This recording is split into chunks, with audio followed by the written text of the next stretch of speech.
Hello students, कैसे हैं आप सब। आई होप आप सब अच्छे होंगे।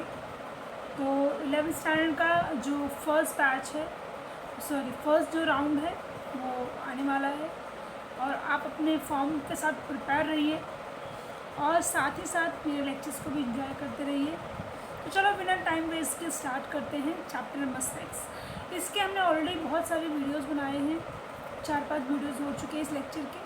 तो आज हम लोग डिफरेंट टॉपिक डिस्कस करने जा रहे हैं पॉपुलेशन के बारे में, ह्यूमन रिसोर्सेज। ठीक है, तो बेसिकली इस चैप्टर में हमने क्या क्या देखा है, let's discuss and then will move ahead. Okay, चलो सो स्टार्ट करते हैं। नंबर 1 हमने इंट्रोडक्शन देखा है इस चैप्टर में।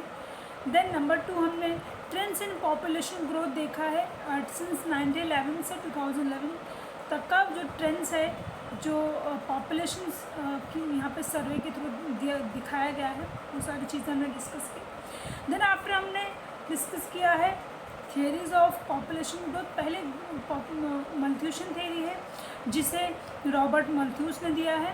ओके, इन्होंने ये बताया है कि जो हमारी पॉपुलेशन है वो जो जियोमेट्रिक प्रोग्रेशन के थ्रू बढ़ती है, यानी कि 2, 4, 8 के थ्रू बढ़ती है, स्क्वायर के थ्रू बढ़ती है।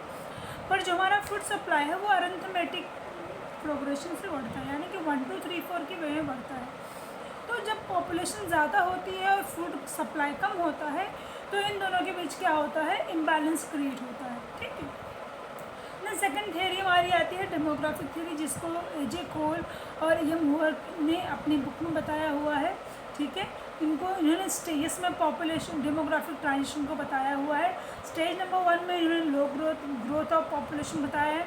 स्टेज नंबर 2 में हाई ग्रोथ ऑफ पॉपुलेशन बताया है। स्टेज नंबर 3 में लो और स्टेबल पॉपुलेशन के बारे में बताया हुआ है। नेक्स्ट हमने देखा है पॉपुलेशन एक्सप्लोजन इन इंडिया, यानी कि पॉपुलेशन एक्सप्लोजन कब हुआ और कौन सा टाइम के बाद स्टार्ट हुआ। ओके, देन हमने देखा है causes of high birth rate, कौन कौन से ऐसे रीजंस है जिसकी वजह से हाई बर्थ रेट देखा जा रहा है। सबसे पहला रीज़न है इलिटरेसी, यानी कि अगर आप शिक्षित नहीं हैं, पढ़े लिखे नहीं हैं, this is also one of the reason कि आपको फैमिली प्लानिंग के बारे में पता ना होने की वजह से क्या हो रहा है, यहाँ पे हाई बर्थ रेट इंक्रीज हो रहा है। Number 2 universalization of marriage, then age of marriage, then preference for male child, जिसको सन मेटा प्रेफरेंस भी कहते हैं।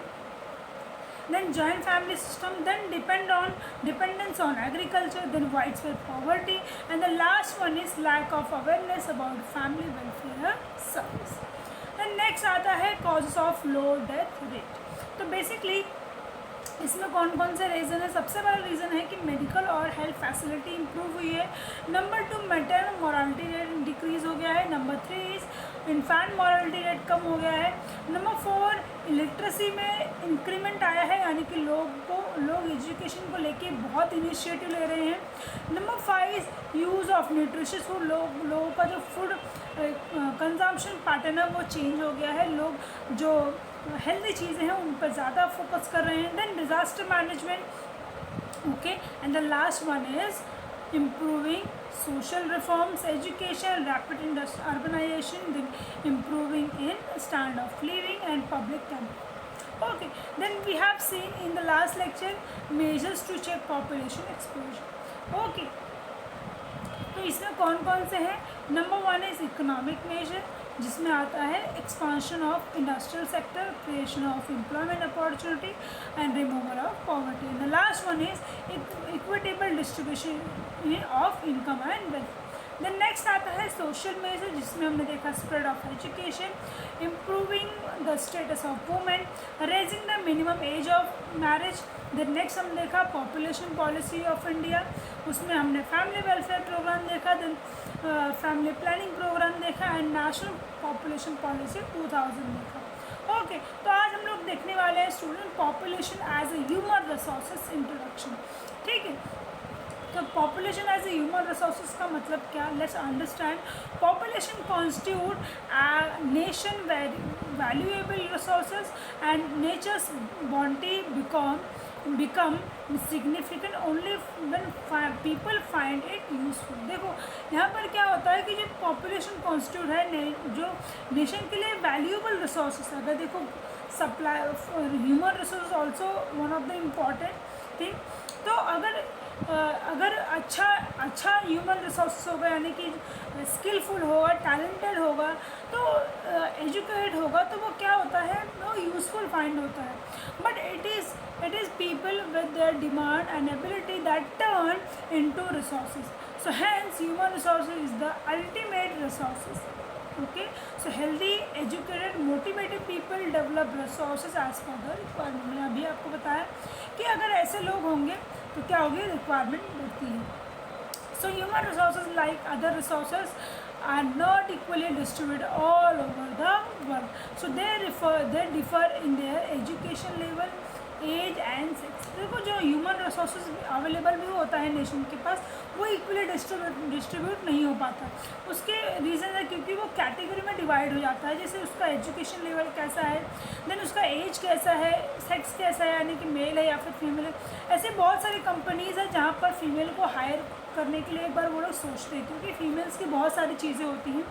जो फीमेल हैं वो अपने फैमिली, अपने चीज़ों को मैनेज करके चलती है, यानी कि आप एनी टाइम उसको जॉब के लिए बुला सकते नहीं हो. Whereas compared to the men, इन्हें आप अगर 12 बजे 2 बजे भी कॉल करते हो तो वो रेडी रहते हैं काम करने के लिए. तो ये भी एक फैक्टर है जिसकी वजह से ह्यूमन रिसोर्सेज का इक्वली डिस्ट्रीब्यूशन नहीं हो पाता. So there are number and characters also keep changing. The United Nations Development Program, that is UNDP, has introduced concept of human development in 1990. So ये सारे प्रॉब्लम की वजह से UNDP ने 1990 में एक कॉन्सेप्ट डेवलप किया जिसका नाम है human development. Okay, so human development embeds enlargement of human choices. So कौन कौन सी choice, economic, social and cultural और political. So it is the enrichment of human lives, which is the real and wealth of the society. Okay, so यहाँ पे कौन कौन से roles है ह्यूमन रिसोर्सेज के जो इकोनॉमिक डेवलपमेंट को बूस्ट करता है. Number 1, human development is an and while economic growth is means to achieve this end. So human condition should be improved. देखो क्या है यहाँ पे, ह्यूमन डेवलपमेंट एंड होगा. इकोनॉमिक ग्रोथ को बढ़ाने के लिए क्या करना पड़ेगा, ह्यूमन की जो कंडीशन है उनमें इम्प्रूवमेंट लाना पड़ेगा. जैसे कि अभी आप देख रहे हो कि एजुकेशन में भी गवर्नमेंट बहुत सारा इम्प्रूवमेंट अपना इन्वॉल्वमेंट डाल रही है, हेल्थ में भी इन्वॉल्वमेंट डाल रही है. ठीक है, so human development can contribute to reduction in civil disturbance in a society and increase political stability. तो कुछ ऐसे कॉन्सेप्ट होते हैं, कुछ ऐसे मुद्दे होते हैं, कुछ ऐसा एजेंडा होता है जो सोशली क्या करता है. अगर आप किसी भी लेक्चर में, किसी भी भाषण में अगर उस चीज़ को बोल देते हो तो बाद में उसका क्या होता है, साइड इफ़ेक्ट देखने के लिए मिलता है. सो ह्यूमन डेवलपमेंट का कॉन्ट्रीब्यूशन ये भी है कि जो सिविल डिस्टर्बेंस है, यानी कि जो लोग रहते हैं, जो सभ्य समाज है, उसमें भी डिस्टर्बेंस क्रिएट ना हो और पॉलिटिकल स्टेबिलिटी बनी रहे. Then the human development is also have concern widely not merely income choice of the people but covering all the aspects of human development like economic, social, cultural and political area. Then fourth one is human resources development occurs through provision of educational facility. अच्छा, और कौन सी चीज़ों से इसका improvement लाता है, education facility से. So increase क्या करेगा, वो लिटरेसी रेट इंक्रीज़ करेगा. देन वुमेंस का स्पेशली वुमेंस के लिए स्टैंड लेगा. देन बर्थ रेट को रिड्यूस करेगा. देन इन्फेंट मॉर्टिलिटी रेट को रिड्यूस करेगा. और इसका पूरा कंट्रीब्यूशन किसमें रहेगा, पॉपुलेशन कंट्रोल करने में. Okay, fifth one is human resources development contribute to improve of life expectancy and literacy rate as well.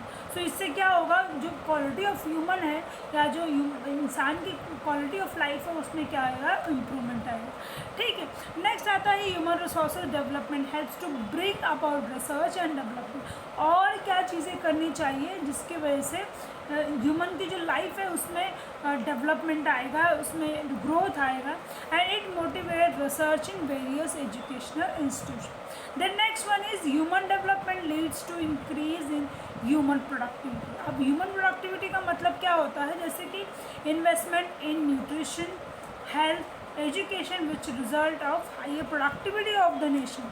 अगर ह्यूमन डेवलपमेंट क्या करेगा, ह्यूमन डेवलपमेंट और क्या कर सकता है कि ह्यूमन की प्रोडक्टिविटी को बढ़ा सकता है, जिसके लिए उसे ह्यूमन के न्यूट्रिशन में इन्वेस्टमेंट करना पड़ेगा, हेल्थ में इन्वेस्टमेंट करना पड़ेगा, एजुकेशन इन्वेस्टमेंट करना पड़ेगा, जिससे उनकी हायर प्रोडक्टिविटी इंक्रीज होगी. The next concept of human development is universal by nature, so it applies less develop as well as high develop country as well. जो ह्यूमन डेवलपमेंट का concept है वो हर देश में अप्लीकेबल होता है, ठीक है, क्योंकि ये यूनिवर्सल है, यानी कि हर जगह एक्सेप्टेबल है. So in short human development imbibes the entire society, यानी कि एंटायर सोसाइटी को डेवलप करने के लिए, उसमें इम्प्रूवमेंट लाने के लिए ह्यूमन डेवलपमेंट काम करती है. ठीक है, तो ये हमने 8 पॉइंट्स देखे कि ह्यूमन रिसोर्स का क्या इन्वॉल्वमेंट है इकोनॉमिक डेवलपमेंट में. ठीक है, तो यहाँ पे हम अपना लेक्चर ख़त्म करते हैं और आप मेरे चैनल को लाइक एंड सब्सक्राइब कीजिए और ढेर सारा प्यार दीजिए. Thank you so much. और आपको कुछ चीज़ें लगती है कि जो मुझे इम्प्रूवमेंट करना चाहिए तो आप मुझे वो कमेंट बॉक्स में बता सकते हैं.